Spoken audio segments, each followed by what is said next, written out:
Update podcast. In today's episode, we are going to talk about AI, all things AI. We're going to talk about, how AI impacts software development projects, and maybe a few other things about some neat stuff in the realm of AI.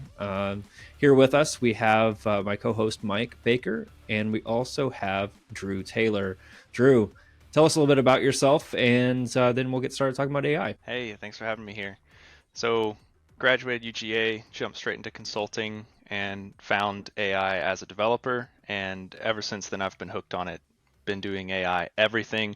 At one point, I was paying way too much a month for AI tools. Probably still am, but love all the ones that I'm paying for. So excited to be here and excited to talk about all things AI. Awesome. Yeah. Yeah, that kind of brings up, like, just to start the conversation a little bit, like an interesting topic that we can kind of get into later on, but it is one of those things, like, the competition now for your money with AI is pretty fierce, and it's like, what are the good ones to kind of pay for now? Yeah.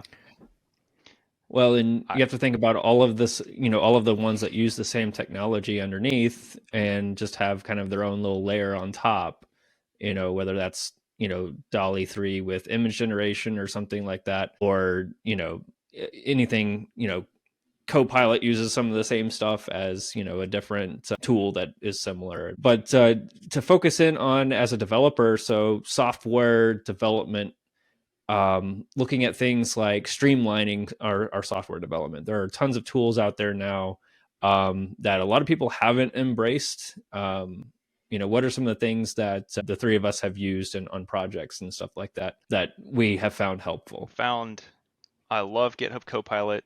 To me, AI assisted programming is sort of the next stage, nearly as big or bigger. It'll depend on how well they integrate it. I would argue maybe right now it's not as big as an IDE, but I think that's the level of change that it is and will be going forward, especially with tools like Devin, where we've seen the ability to just in natural language cause this whole thing to be created. And if you're a highly skilled programmer and you start with a full front to back project in whatever stack you named, then the amount of work you need to put in to make specifics happen is much reduced compared to if you had to get all that set up yourself. So I think it will be bigger than, say, the invention of the IDE. It's just interesting that it feels like, well, I don't know, maybe y'all can weigh in, but it feels like there wasn't as much resistance to adopting an IDE as there is to this. There's a ton of people where I ask them and they're like, oh yeah, I saw it, I don't use it, never tried it. Like, well, you should try it. Yeah. I think a lot of it is fear. It's such a drastic change. I think the invention of the IDE was like folks were already using software to build software, but with IDE it was just like, hey, this is a much easier or much better tool than what we had before. Looking at things like Copilot, it's like, and I think it really stems from folks that think it's going to take their job, which there's a real fear for certain roles in the industry that AI might make at least the work that they were doing obsolete. What are some things that we've seen in as far as that is concerned? Like, do you think that it's fear that is driving that resistance to the change? For some people, I know test cases is something I think could very quickly be mostly automated, making the test cases automated, running the test cases the whole 9 yards. I experimented with straight paste into ChatGPT, which you talked about more specific tools. ChatGPT is very generic. Then you have, Copilot and the chat Copilot. If I wanted to ask how to make good baked bread, I could go into Copilot chat and ask it that. The response would be less good than if I asked ChatGPT. I have tried, not baked bread specifically. I think I asked it something about just like off the cuff, asked it some question about a video game, and it's not as good as ChatGPT, even though the same engine is driving it, but it is better at code questions. But just to say that in straight ChatGPT, giving it a view component and saying, hey, write a test case, covers these things, also mimic the style of this test case that I wrote myself that I spent 2 hours writing, and then it spits out something that's beautiful. It even suggests in the way that it does, hey, you might that really wasn't, the best practice there. And then it works and it runs. And I shipped one off to production before I made like 2 lines of change or something. So that's one area. Yeah, I mean, I know for myself using something like Copilot, I got lucky and got on Copilot way back when it first came out, on that trial basis that they had. And I never liked it in the beginning because I felt like it got in the way. Like you would start to write some code and would just barf out some stuff in front of you. And it was like, no, I don't want to see this now, but after a while, I guess you kind of warm to it and get used to it. But I feel like as it evolved and it has like the little chat feature now where you can, bring up a little chat and talk about your code. I like that better. I don't like when it barfs out code in front of my thing and kind of gets in the way of my thought process a little bit, I feel like, but just my opinion there on that one. Yeah, I'll definitely agree with that. To piggyback off something that you said, Drew, about automated testing, thinking about how useful that's going to be in creation of test cases, but also being able to run completed code, whether you used code generation, whether you used AI system, being able to run, I think is going to be super helpful moving forward. If you think about things like web accessibility, if the a lot of times we forget a lot about everything that goes into web accessibility, all of like the different compliances. AI is not going to forget. AI is just going to continue to learn, and as there are new things that we need to be compliant for, it's going to continue to learn. It's going to be able to process information in ways that we're not going to be able to. And so I think websites that are lagging behind as far as being ADA compliant are still going to be that way. But I feel like websites that are being built brand new, there's no excuse anymore because there are so many tools out there that can help you. So It will I definitely see hallucinate it. more stringent guidelines. Yes. Yeah. So I'm actually looking forward to that because there have been a lot of sites that, the three of us have probably worked on several projects where we've seen like, oh, wow, yeah, that's not even close to being compliant.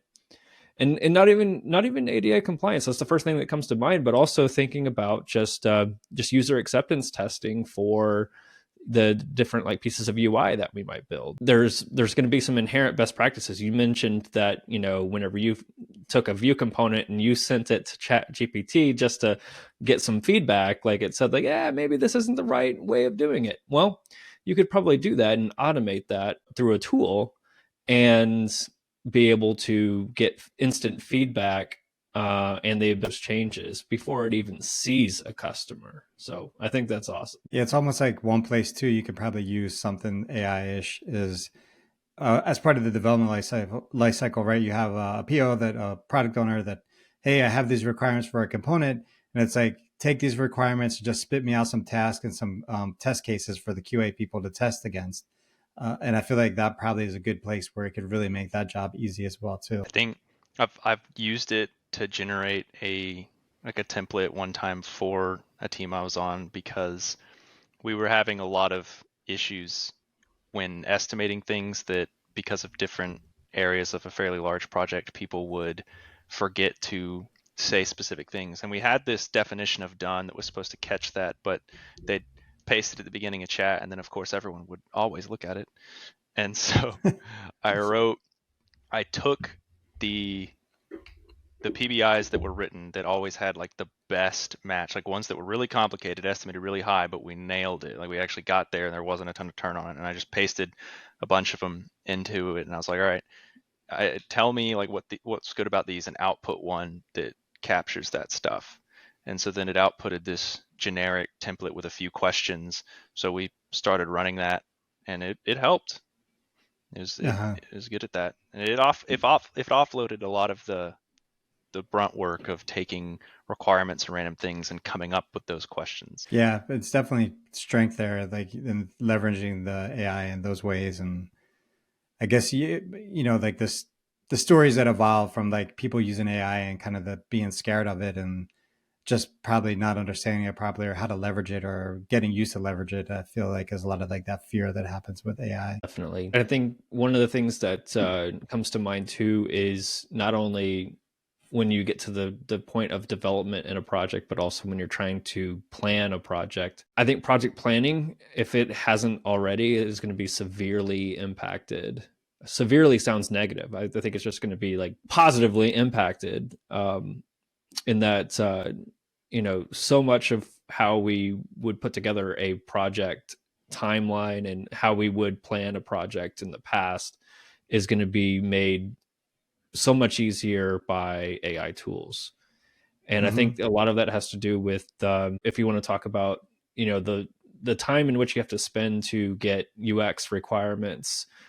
If you have to like do a bunch of like prototyping, if you have to do, so a lot of discovery in order to get requirements for whatever tool that you're working on, a lot of that process is automated. So like the speed to get in the hands of a developer, even if that developer is not using AI to assist themselves, I feel like the speed in which it can get to the hands of development is also going to be quicker. So if you combine all these things and you have faster project planning, and you have faster development, and then ultimately faster testing, and like the entire life cycle is faster, then why wouldn't folks embrace it? It seems like there's tons of opportunity there for us to embrace AI in this industry, but it's still not widely embraced. I think there's something to be said for Mike, your point about it gets in my way kind of thing. And that is a fair point about the IDE. I hadn't really thought about it, that it didn't actually alter necessarily your workflow. It was still, I stare at the lines of code, I write more lines of code, except now I have the ability to, say, as opposed to back whenever everything was GDB and inside a terminal, now I can click places, now I can see multiple windows open, now there's a lot of this useful stuff. I see inline Git hovering commentary and all this other things, but it doesn't change the fundamental workflow. Whereas if you're in the middle of coding and an entire 80 lines is suggested, then it's like, Yeah. And I think potentially one of the things that I did, which helped me a lot, was I sat down one day and I thought, what if I do not write a single line of code? The only thing I do is accept it, reject it, or write comments on what I wanted to do. I was just trying to see if I had a personal React project that I just wrote for my fiance, just random stuff, and I'll like update it so she can see cute little messages. So I was trying to make a new page. I was like, I'm only doing this with AI. And at first it was rather infuriating, but I figured out the way you write comments, when you press enter, when you decide to accept things. So I guess it might just be a learning curve, because I think it can be really fast. Like once I did that and I knew both ways, just regular coding, and I'd understood how Copilot specifically wanted me to deal with it, then it was great. And is it with Copilot too, right? With Copilot, it kind of determines the files that you have open as opposed to the overall project as a whole, right? Can it see closed files, or it just only can see the ones that are open?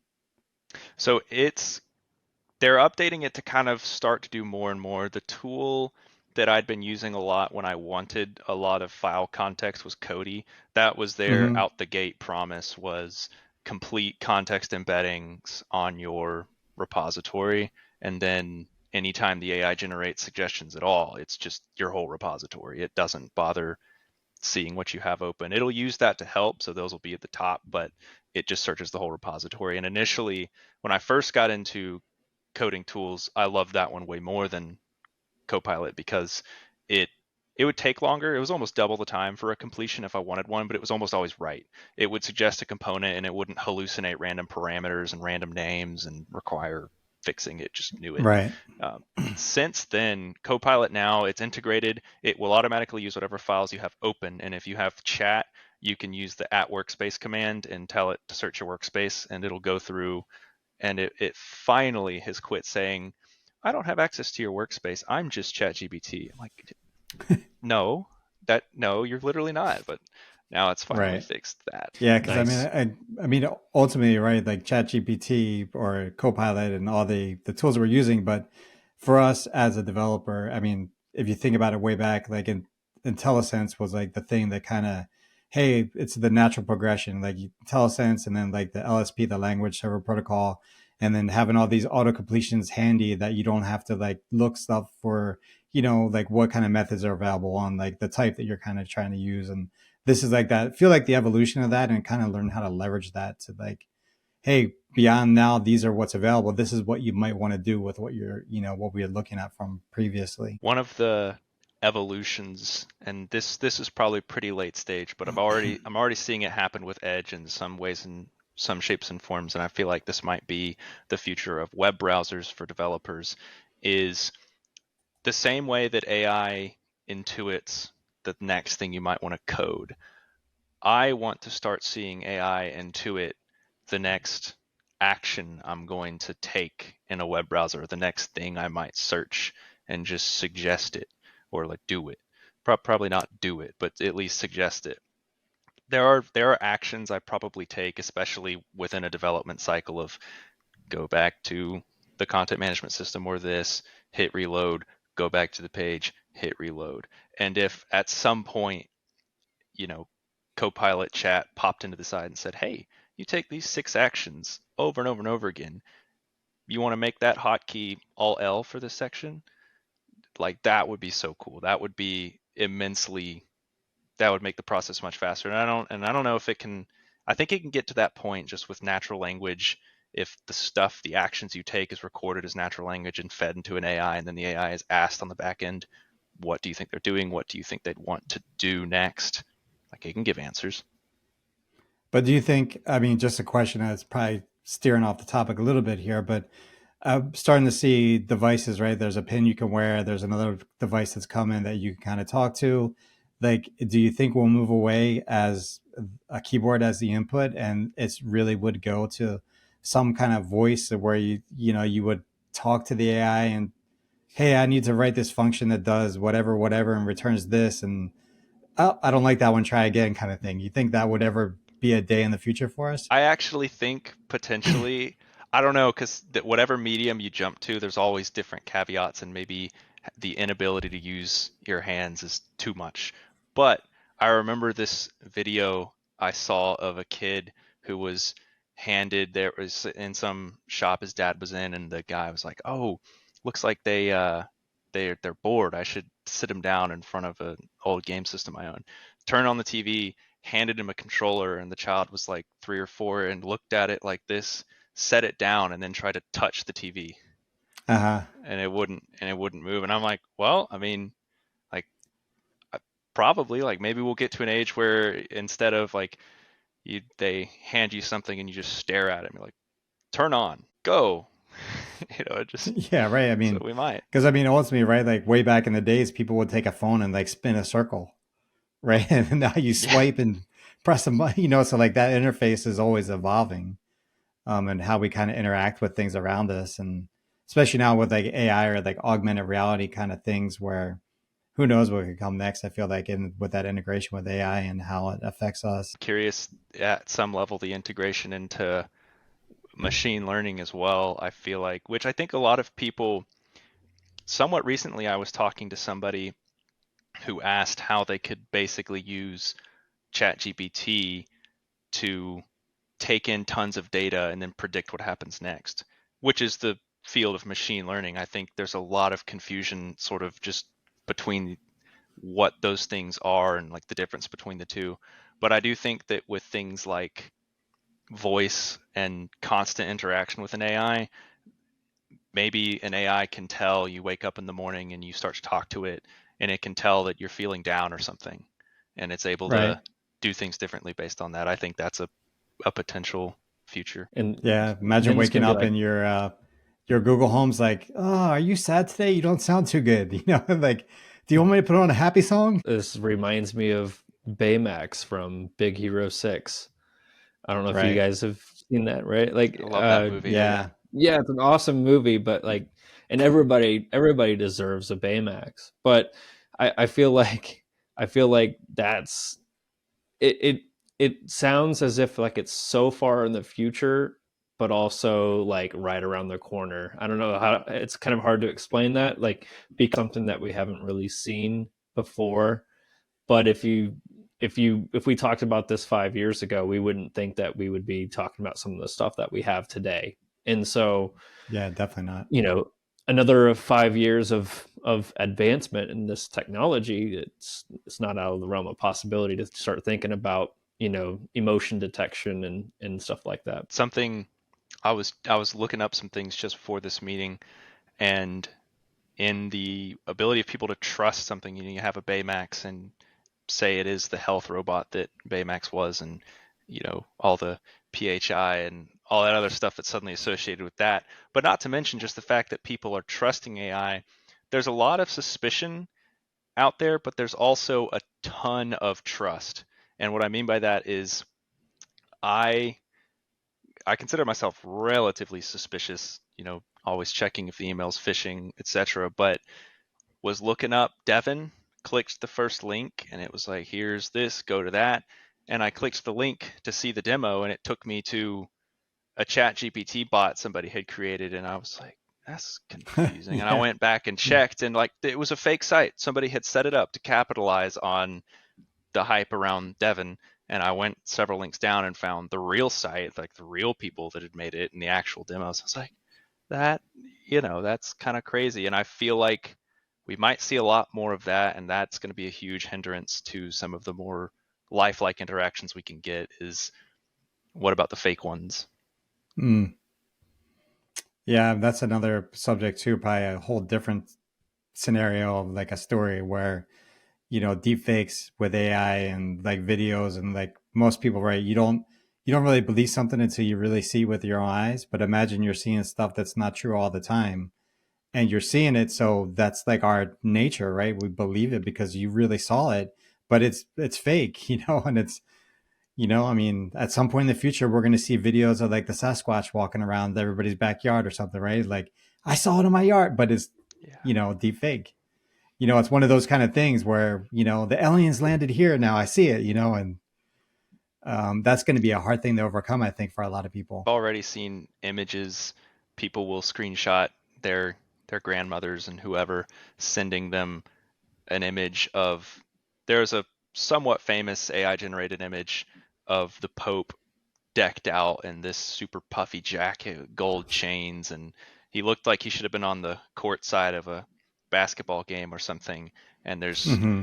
you know, older people sending their like, why is the Pope wearing this? That image was not real. So it's yeah. Oh yeah, like there's a genuine fear and a rational fear around deepfake technology. You think about like in world affairs, you have, you know, some, well-known politician, and there's a deepfake video of that person doing something that they wouldn't otherwise do, or maybe as a politician, maybe they would. um, Right. part of it would be that it's believable, and the impact that that has on, misinformation, information warfare across the globe, especially in today's society, not to get super political, but in today's society where we are very polarized. And so I could just see that being done for a lot of harm rather than good. My next $1 billion idea, or maybe it's been done, in which case I need to find the company and invest, is a digital storage company for videos and photos where you integrate it, and it would require cooperation on the part of Apple and Google and people that make the actual phones, but it integrates directly with your camera. And as you take a photo or video, you can turn on a digital signing, and it will encrypt every byte of information taken and immediately store it in the cloud. And it will put a signature on that as to this was taken here and it was not edited. It would also require any device that is allowed to do this has to have infrared sensors, so depth and all of that. So you can't just take an image of a very high quality projector or something. It's like, it's got to have the real deal. And it just stores it. And from then on forward, that's truth. That was not created by AI. We've seen Sora make these, in some cases, completely convincing videos that you'd have to study for a long time to actually see the difference, and that's now. So somebody will come along and Yeah. do that, I think. Yeah, Yeah. I I think think I that's think you're only going to right. get better. Yeah. Yeah, and that's one thing that I think that's super important to point out is the technology is advancing for not only the nefarious and the scary parts, but also for the parts that would be used to combat the malicious intent. I've read, and this is now my opinion, I used to, when AI first came out, I thought that Skynet style catastrophe was what was going to happen. There's actually a study, so two things that have convinced me that is not what will happen. I wrote it down.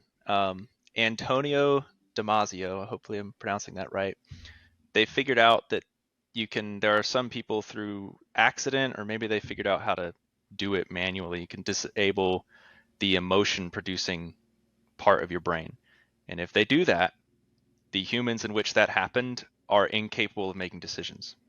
They just won't make decisions. They basically don't see the point in making a decision. And so I think that for AI, I'm not exactly sure how you duplicate emotion in an AI. Maybe they can, but at the moment, I don't think that's a solved problem. And in general, a lot of ChatGPT's responses and other AI responses, they are always extremely wishy-washy, and that would be a good idea. Like, this could be something you could do. They don't just sit there and declare it. And so my new opinion is the biggest problem we face with AI is a bad actor getting access to something that is cutting edge, deploying it extremely effectively at scale, and it reaches a point where the good guys were a little too late to get in. Sort of like that virus that happened in 2006 or something. I forget what they called it, but it did a lot of damage. Just that, but 100-fold with AI. Feed it in work, like how do we stop that from happening? Yeah, I remember in the early days of ChatGPT, somebody convinced it that 2 + 2 = 5, and another person. Yeah. Yeah, at least in the specific case of ChatGPT, OpenAI tries, whatever you input is not immediately recycled. It just goes into a bank where they'll then take it and hopefully do some sort of data sanitizing on it. It came out, though, that one of the companies they used was using ChatGPT to help sanitize the data that OpenAI was asking them to sanitize. So if you do that, then the answer is I'm not sure. I don't think it's being prevented. You have to have a human in the loop of the improvement process, at least right now. Yeah, that's that kind of makes it so really it's never, you always have to have someone to do that verification that would know better that that's real or truth, unless, I mean, maybe at some point, right, it could self-evaluate itself to understand, but what does it compare it against if we continually feed it bad information? Yeah. I almost wonder if we're going to reach a point where an AI system is, once we figure out how to build one that can self-learn and improve itself, and not even just improve, but change itself, let's say. So it can take in information and it can literally change its own systems on the fly as it moves without our input. Then I wonder what happens if you release that kind of system into the world and just let it figure out what it's supposed to do, Because right now, none of them are trained that way. They're very static. Once they're released, it requires, hundreds of millions imagine if you hours. get a group of friends together, or even a super large group that you could build up, and your plan is let's poison the AI so they only give out bad information. Does that sound like a scenario that could happen, right? I mean, if you get thousands of people that always tell it this is wrong and this is right, and it's really bad information, will it manipulate it? That's an interesting question. I think, I suppose if you had seriously enough people and what they were saying was nuanced enough, you might be able to get something through. In a simplistic example of, say, math being wrong, no, it would never work. Even if the world at large tried. For something like that, because you can check it with something that isn't AI and not human, you can, after the fact, just go through and Wolfram Alpha or something. I would say no, but potentially for the other ones. I think it gets into the specific ways they train and how they they have the good cop, bad cop. That's one of the most, that's one of the models they like using the most right now. And I and think just for clarity, I'm not planning to put people together that polluted or cause this disruption at all. But it's just a thought. Sometimes I've always had what's to stop that from happening, and hopefully that doesn't happen, but it just sounds like a potential. I think, at least into the stuff I've read, the biggest reason it won't happen is that the interactions that occur with ChatGPT, that's not, at least it hasn't been, the bulk of what they then train on, even to make the new ones, which is why they're still getting in trouble with all these random companies like New York Times and stuff, because they don't just resend all the stuff that users were prompting. They kind of assume out the gate it's all bad. Right. And the only stuff they look for is what they know for a fact is at minimum human and hopefully also high quality. Mm-hmm. But eventually they will need even more data. And so then it's either like, did the humans screen it well enough? Or in the case that they didn't, I think the answer is, unfortunately, it doesn't stop it, and the AIs do get progressively worse instead of better. So I'm kind of like dying to go back to a question from the beginning of the what we started talking here. Like, who gets your money for AI nowadays, right? Like, who do you think's worth paying for, and why is it like worthwhile to pay for that? So I, for a while, was paying for Claude, Bard, now Gemini, and ChatGPT, plus some random tools, like all the coding tools as well.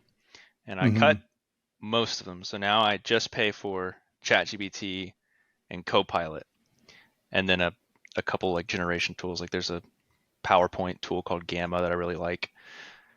And my main reasoning was ChatGPT has a really good integration with Wolfram Alpha, and Mm-hmm. I love that. That is hard to beat for cool math questions and the ability for itself to do complex calculations with things.